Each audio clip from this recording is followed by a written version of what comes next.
എല്ലാവർക്കും എൻ്റെ നമസ്കാരം. പാരസെറ്റമോളിനെ അതിൻ്റെ എതിർ സ്വഭാവമുള്ള വിഭാഗത്തിൽ ഉൾപ്പെടുത്തിയ ശാസ്ത്രവിദ്യത്തെക്കുറിച്ചാണ് നാം ഇന്ന് ചർച്ച ചെയ്യുന്നത്. പാരസെറ്റമോളിനെ നീർക്കെട്ടിന് എതിരായ ആൻറ്റി ഇൻഫ്ലമേറ്ററി വിഭാഗത്തിലാണ് ഉൾപ്പെടുത്തിയിരിക്കുന്നത്. എന്നാൽ പാരസെറ്റമോളിനെ നീർക്കെട്ടിനെ കുറയ്ക്കാനുള്ള ഒരു ഗുണവും ഇല്ലെന്ന് മാത്രമല്ല, നീർക്കെട്ടിനെ കൂട്ടുന്ന പ്രവൃത്തിയാണ് പ്രധാനമായും ചെയ്യുന്നത്. പാരസെറ്റമോൾ വിൽക്കുന്ന പ്രധാന കമ്പനികളെല്ലാം അവരുടെ മരുന്നിൻ്റെ കവചത്തിലോ ലഘുലേഖയിലോ പാരസെറ്റമോൾ നീർക്കെട്ട് കൂട്ടുമെന്നും ശ്വാസതടസ്സം ഉണ്ടാക്കുമെന്നും എഴുതിയിട്ടുണ്ട്. പാരസെറ്റമോളിൻ്റെ ശരിയായ പ്രവർത്തനം അറിയാതെയാണ് ഇതിനെ നീർക്കെട്ടിനെ കുറയ്ക്കുന്ന ആൻറ്റി ഇൻഫ്ലമേറ്ററി എന്ന വിഭാഗത്തിൽ ഉൾപ്പെടുത്തിയിരിക്കുന്നത്. പാരസെറ്റമോൾ നീർക്കെട്ടിനെ കുറയ്ക്കുന്ന ആൻറ്റി ഇൻഫ്ലമേറ്ററി വിഭാഗത്തിൽ ഉൾപ്പെടുത്തി പനിക്കും മറ്റ് നീർക്കെട്ടുള്ള രോഗങ്ങൾക്കും നൽകണമെങ്കിൽ അടിസ്ഥാനപരമായി രണ്ട് കാര്യങ്ങൾക്ക് ഉത്തരമറിയണം. ഒന്ന്, പാരസെറ്റമോളിന് എന്തെല്ലാം പ്രവർത്തനങ്ങൾ ഉണ്ട്. മറ്റൊന്ന്, പനിക്കുന്നത് എന്തിനു വേണ്ടിയാണ്.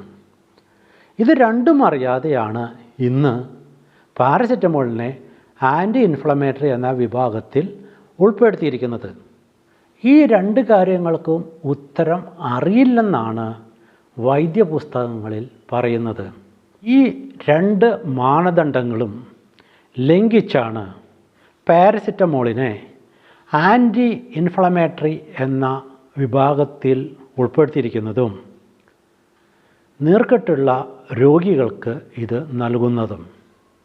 പാരസെറ്റമോൾ നീർക്കെട്ട് കൂട്ടുന്ന വസ്തുവാണോ അതോ കുറയ്ക്കുന്ന വസ്തുവാണോ, അതെങ്ങനെ തെളിയിക്കാം എന്നാണ് നമ്മൾ പരിശോധിക്കുന്നത്. ചൂട് കുറയ്ക്കുന്ന ഏതൊരു വസ്തുവും നീർക്കെട്ട് കൂട്ടും.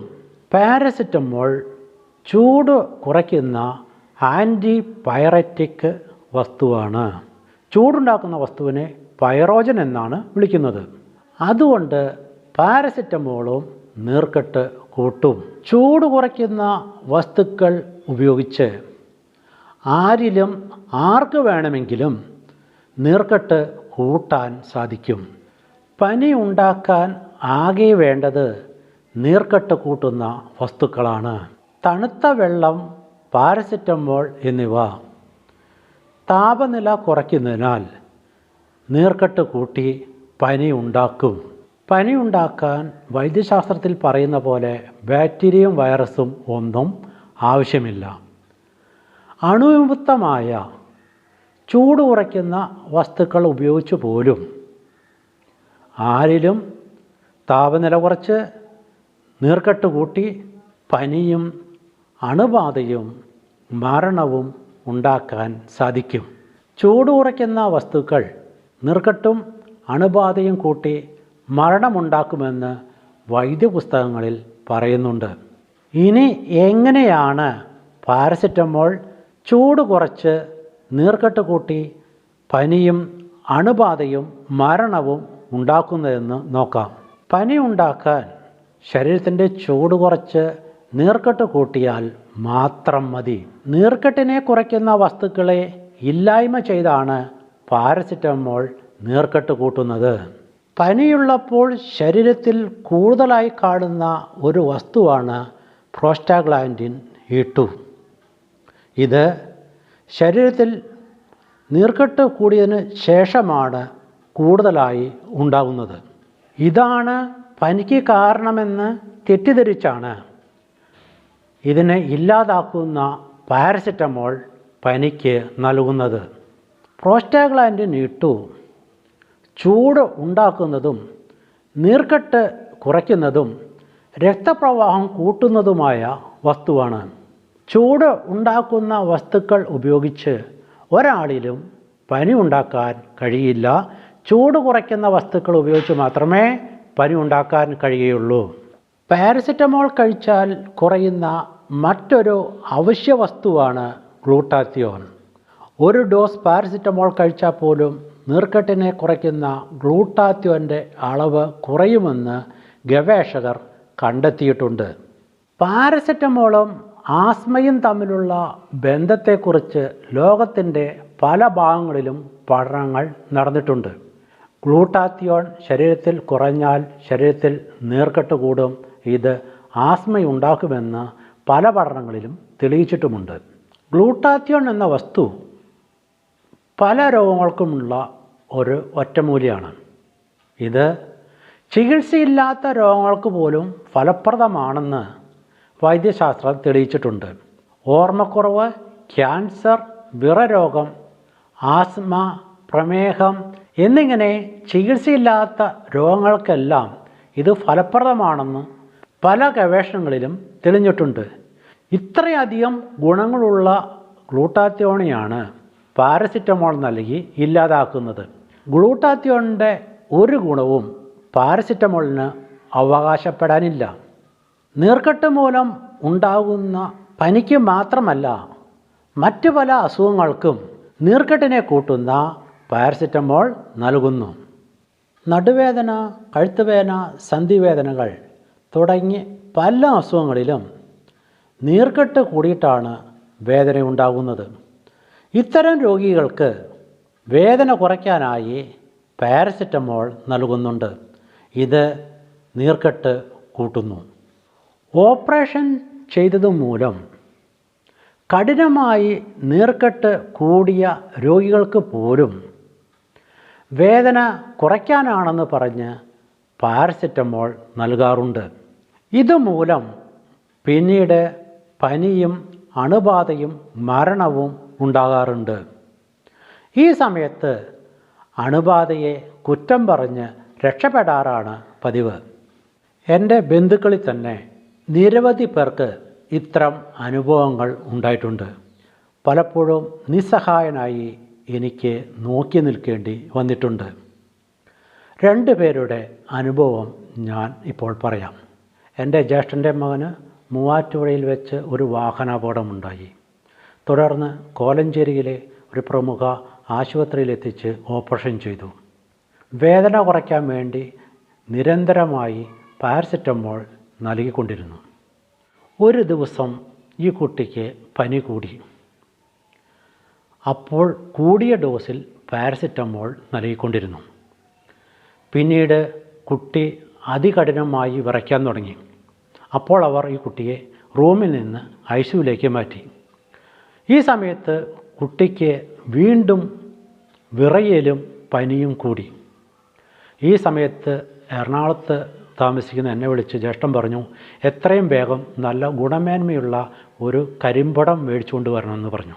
അതെന്താണ് ഇങ്ങനെ കരിമ്പടത്തിൻ്റെ ആവശ്യമെന്ന് ചോദിച്ചപ്പോൾ, ഈ കുട്ടിക്ക് പനി മാറുന്നില്ല, മാത്രമല്ല ഈ കുട്ടിക്ക് വിറയലും ഉണ്ടാകുന്നു, എന്ത് മരുന്ന് കഴിച്ചിട്ടും ഇത് കുറയുന്നില്ല എന്ന് പറഞ്ഞു. ഞാൻ പറഞ്ഞു, ഞാൻ കരിമ്പടം മേടിച്ചുകൊണ്ട് വരാം. എന്നാൽ ഉടൻ തന്നെ ആ ഡോക്ടറോടും നഴ്സിനോടും പാരസിറ്റമോൾ നിർത്താൻ പറയണം. മാത്രമല്ല ഈ കുട്ടിയുടെ പ്ലേറ്റ്ലെറ്റ് കൗണ്ട് ചെക്ക് ചെയ്യാനും പറഞ്ഞു. അതനുസരിച്ച് അവർ ചെക്ക് ചെയ്തപ്പോൾ 4 ലക്ഷത്തോളം ഉണ്ടാവേണ്ട കൗണ്ട് 20,000-ലും താഴെ മാറിയിരുന്നു. എനിക്കങ്ങനെ തോന്നിയതുകൊണ്ട് പാരസിറ്റമോൾ കഴിക്കൽ നിർത്തി. കുട്ടി നോർമൽ അവസ്ഥയിലായി. പാരസിറ്റമോൾ മൂലം നീർക്കെട്ട് കൂടിയതുകൊണ്ടാണ് കുട്ടിക്ക് പനിച്ചത്. തുടർന്ന് വീണ്ടും പാരസിറ്റമോൾ നൽകുമ്പോൾ കുട്ടിയുടെ പ്ലേറ്റ്ലെറ്റ് കൗണ്ട് കുറയുകയായിരുന്നു. എൻ്റെ ഇടപെടൽ ഇല്ലാതിരുന്നെങ്കിൽ ആ കുട്ടി മരിക്കുമായിരുന്നു. പ്ലേറ്റ്ലെറ്റ് കുറയുന്നതിന് കുറ്റം പറഞ്ഞ് അവർ രക്ഷപ്പെടുമായിരുന്നു. പ്ലേറ്റ്ലെറ്റ് കുറയുന്നത് പാരസിറ്റമോളിൻ്റെ ഉപയോഗം മൂലമാണെന്ന് ആളുകൾ തിരിച്ചറിയുന്നില്ല. വേറൊരനുഭവം പറയാം. എൻ്റെ പെങ്ങളുടെ മരുമകന് പിറ്റ്യൂട്ടറി അഡിനോമിക്ക് എറണാകുളത്തെ ഒരു സൂപ്പർ സ്പെഷ്യാലിറ്റി ആശുപത്രിയിൽ 3 ഓപ്പറേഷൻ ചെയ്തു. ഓരോ ഓപ്പറേഷന് ശേഷവും അവർ വേദന കുറയ്ക്കാനും നീർക്കെട്ട് കുറയ്ക്കാനും എന്ന് പറഞ്ഞ് പാരസിറ്റമോൾ നൽകും. 1 മാസത്തോളം തുടർച്ചയായിട്ടൊക്കെയാണ് പാരസിറ്റമോൾ നൽകുന്നത്. 1 മാസത്തോളം ആശുപത്രിയിൽ തന്നെ കിടത്തിയിട്ടാണ് ഈ രോഗിയെ ഡിസ്ചാർജ് ചെയ്യുന്നത്. അതിനുശേഷം വീട്ടിൽ പോയി കഴിയുമ്പോൾ ഫോണിൽ കൂടി രോഗി വേദനയെക്കുറിച്ച് പരാതിപ്പെടുമ്പോൾ വീണ്ടും പാരസിറ്റമോൾ ഉപയോഗിക്കാൻ പറയും. ഇത് കൂടി അവസാനം സഹിക്കാൻ പറ്റാത്ത തലവേദനയായി മാറി. ഇവർ മൂവാറ്റുപുഴയ്ക്കടുത്ത് കോലഞ്ചേരിയിലാണ് താമസം. അവർ ചികിത്സയ്ക്ക് വേണ്ടി എൻ്റെ വീട്ടിൽ നിൽക്കേണ്ടി വന്നു. ഞാനും ഈ പെങ്ങളുടെ മകനും കൂടി ആശുപത്രിയിൽ പോയി. ഈ തലവേദനയ്ക്കും നീർക്കെട്ടും കൂടാനുള്ള കാരണം പാരസിറ്റമോൾ അല്ലേ എന്ന് ഞാൻ ഡോക്ടറോട് ചോദിച്ചപ്പോൾ, അല്ല, അത് നീർക്കെട്ട് കുറയ്ക്കാനുള്ള മരുന്നാണ് എന്നാണ് ഡോക്ടർ പറഞ്ഞത്. അപ്പോൾ ഞാൻ അമേരിക്കൻ പീഡിയാട്രിക് ജേണലിലും മറ്റും വന്ന പഠന റിപ്പോർട്ടുകളെ ഉദ്ദേശിച്ച് സംസാരിച്ചു. അപ്പോൾ ഡോക്ടർ പറഞ്ഞത് അങ്ങനെയും പഠനമുണ്ട്, അല്ലാതെയും പഠനമുണ്ട് എന്നാണ്. എന്തായാലും പാരസിറ്റമോൾ കഴിക്കുന്നത് നിർത്തി. അവൻ്റെ വേദന കുറഞ്ഞു, നീർക്കെട്ട് കുറഞ്ഞു. പക്ഷേ കുറച്ച് നാൾ കഴിഞ്ഞപ്പോഴത്തേക്കും ഇദ്ദേഹം മരിക്കുകയും ചെയ്തു. ശരീരത്തിൻ്റെ ചൂട് കുറച്ച് നീർക്കെട്ട് കൂട്ടി പനി പുനഃസൃഷ്ടിക്കാൻ കഴിയും. ഒരാളെ ആരും അറിയാതെ പനിയുടെ പേരിൽ കൊല്ലാൻ വേണ്ടി തലയിൽ ദീർഘനേരം തണുത്ത വെള്ളം ഒഴിച്ച് ശരീരത്തിലെ ചൂട് കുറച്ച് പനി ഉണ്ടാക്കുന്ന തമിഴ്നാട്ടിലെ ഒരു ആചാരമാണ് തലയ്ക്ക് ഊത്തൽ.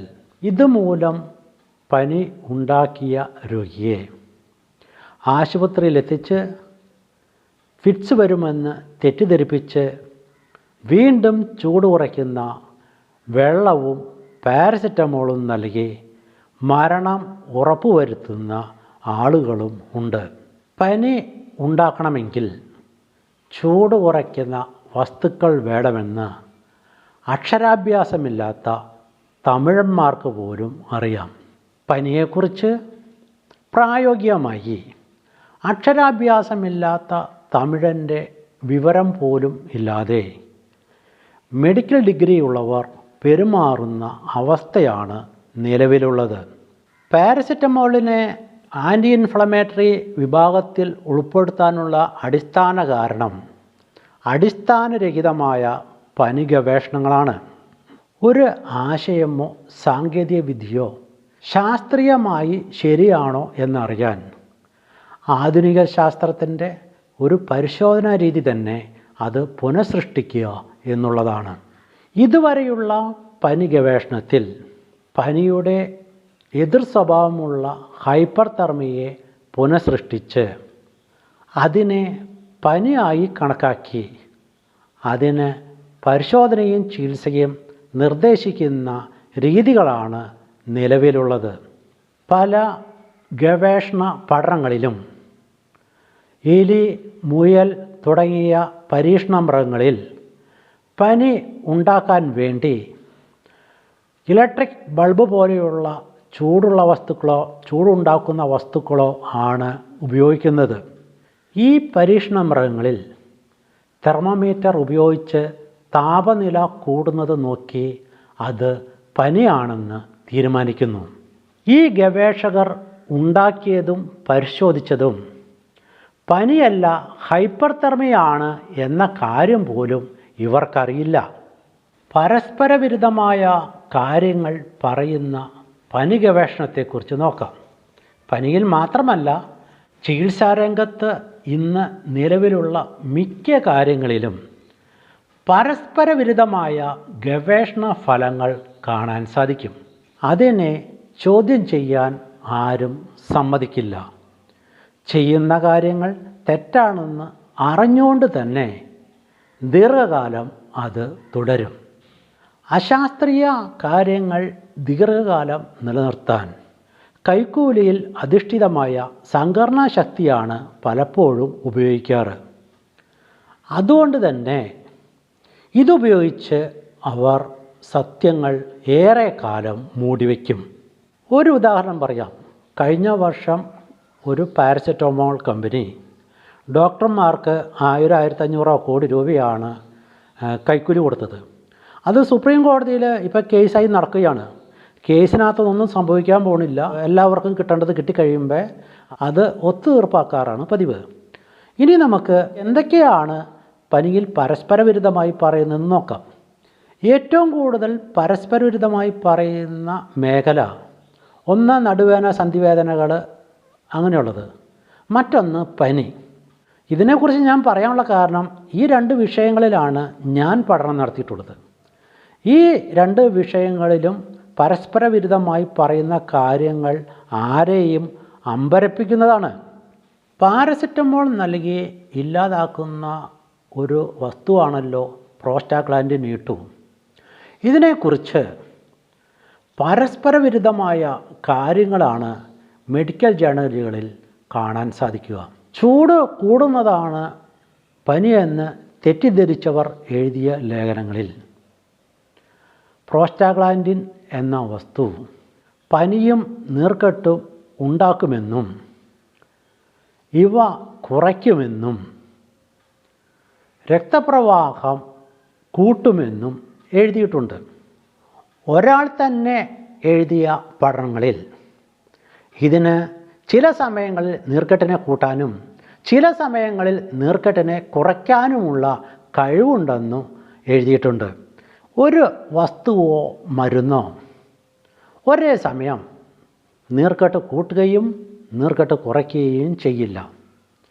അതിന് സമാനമായ ശാസ്ത്രമോ സാങ്കേതിക വിദ്യയോ ലോകത്തെവിടെയും നിലവിലില്ല. പനി ചികിത്സയിൽ മാത്രമല്ല, ഇന്നത്തെ റുമാറ്റോളജി ചികിത്സയിലും ക്യാൻസർ ചികിത്സയിലും പ്രോസ്റ്റാഗ്ലാൻഡിൻ E2 നീർക്കെട്ടിനെ കൂട്ടും എന്ന വിശ്വാസത്തിൽ ആണ് ചികിത്സ ചെയ്യുന്നത്. പനി ചികിത്സയിലും ക്യാൻസർ ചികിത്സയിലും റുമാറ്റോളജി ചികിത്സയിലും രോഗികൾക്ക് ഗുണം കിട്ടാതിരിക്കാനുള്ള കാരണവും ഇതുതന്നെയാണ്. പനിക്ക് ലോകാരോഗ്യ സംഘടന നിർദ്ദേശിക്കുന്ന ഒരു മരുന്നാണ് പാരസെറ്റമോൾ. ലോകാരോഗ്യ സംഘടന ആരോഗ്യകാര്യത്തിൽ ആധുനിക ശാസ്ത്രത്തെ മുൻനിർത്തി ലോകത്തെ നയിക്കേണ്ടവരാണ്. പനിയുടെ ചൂട് എന്തിനു വേണ്ടിയാണെന്ന് അറിയാതെയും ശരിയായ പാരസെറ്റമോളിൻ്റെ പ്രവർത്തന രീതി എന്താണെന്ന് അറിയാതെയും ലോകാരോഗ്യ സംഘടനയ്ക്ക് മരുന്ന് കമ്പനികളും ഗവേഷകരും നൽകുന്ന വിവരമനുസരിച്ച് പ്രവർത്തിക്കേണ്ടതായി വരുന്നു. ഇത് ലോകാരോഗ്യ സംഘടനയുടെ പേര് ദുരുപയോഗം ചെയ്ത് പനിയെക്കുറിച്ചും പാരസെറ്റമോളിനെക്കുറിച്ചും അന്ധവിശ്വാസം പ്രചരിപ്പിക്കുന്നു. പാരസെറ്റമോൾ നീർക്കെട്ട് കുറയ്ക്കുമെന്നതിനോ പനി മാറ്റുമെന്നതിനോ 1% തെളിവ് പോലും ഇല്ല. അതേസമയം പാരസെറ്റമോൾ നീർക്കെട്ട് കൂട്ടുമെന്നതിനും പനി ഉണ്ടാക്കുമെന്നതിനും 100% തെളിവുണ്ട്. പാരസെറ്റമോളിനെ എത്രയും വേഗം ആൻറ്റി ഇൻഫ്ലമേറ്ററി എന്ന വിഭാഗത്തിൽ നിന്ന് നീക്കം ചെയ്ത് നീർക്കെട്ടിനെ കൂട്ടുന്ന ഇൻഫ്ലമേറ്ററി എന്ന വിഭാഗത്തിലേക്ക് മാറ്റേണ്ടതാണ്. ഇനി വരുന്ന എപ്പിസോഡുകളിൽ കോവിഡും പാരസെറ്റമോളും മരണവും എന്ന വിഷയത്തെക്കുറിച്ചും പനിക്ക് പരസ്പരവിരുദ്ധമായ ചികിത്സകൾ ചെയ്യുന്നതിനെക്കുറിച്ചും ചർച്ച ചെയ്യുന്നതാണ്. അതുവരെ തൽക്കാലം വിടാം.